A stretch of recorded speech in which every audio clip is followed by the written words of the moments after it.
Solve the quadratic inequality x squared plus 8x plus 7 is greater than 0, and we will write the solution set in 3 ways. The first thing to do when we're trying to solve a quadratic inequality is to solve its related equation. So I'm going to solve x squared plus 8x plus 7 is equal to 0.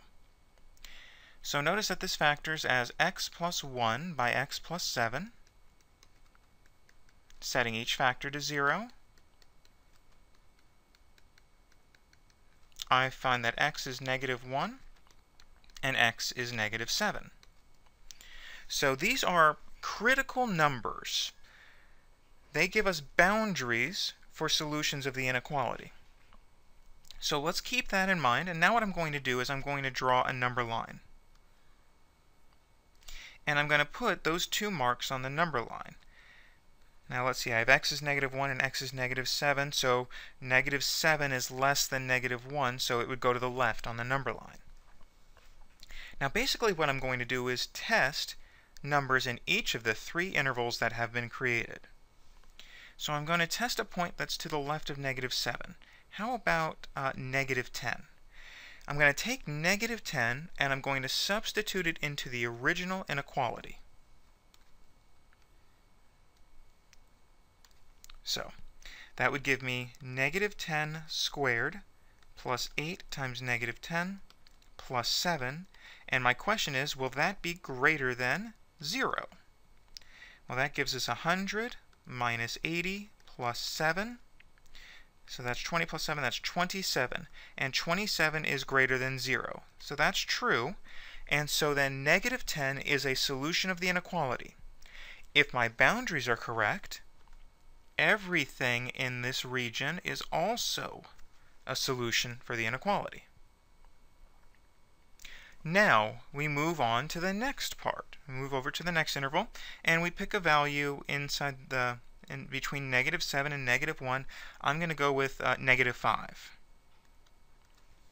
Alright, so let me test that in the inequality. Negative 5 squared plus 8 by negative 5 plus 7, is that greater than 0? 25 minus 40 plus 7 is negative 15 plus 40, that's negative 8. Is negative 8 greater than 0? False. So I would not shade the region between negative 7 and negative 1. Negative 5 is not a solution, and therefore none of the values, none of the x values between negative 7 and negative 1 will be solutions. Alright, and we test the third interval. Pick a number greater than negative 1. I'm going to use 4. Alright, so let's test. If x equals 4, then I'd have 4 squared plus 8 by 4 plus 7. Is that greater than 0? And so we would have 16 plus 32 plus 7. That's 48 plus 7, that's 55, and 55 is certainly greater than 0. So since 4 is a solution of the inequality, then everything in this region is also a solution of the inequality. Alright, so let's answer the problem. We're asked to write the solution set in 3 ways. Graphed on a number line. We've pretty much done that already. Okay. To express the solution on the number line, we simply have the number line drawn and we shade the regions of the solutions, and we need to place symbols on the boundaries. I place parentheses or brackets on the boundaries depending on if it's a greater than or less than, or a greater than or equal to, or a less than or equal to.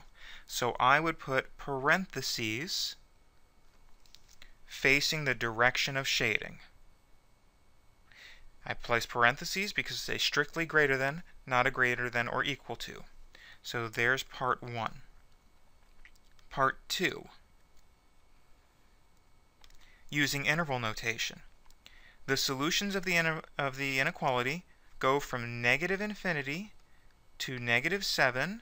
They do not include negative 7, so we put a parenthesis. Then there's a disconnect. So we use the symbol union, and it starts back up at -1 but doesn't include -1, so I use a parenthesis and goes to infinity. And remember, in interval notation you always place parentheses next to infinity symbols. And finally, using inequality notation, I can write that first interval, shading to the left, I can write that first interval as x is less than -7. I can write the second interval as x is greater than -1. And I will combine them with the word or. And we have to remember that word or.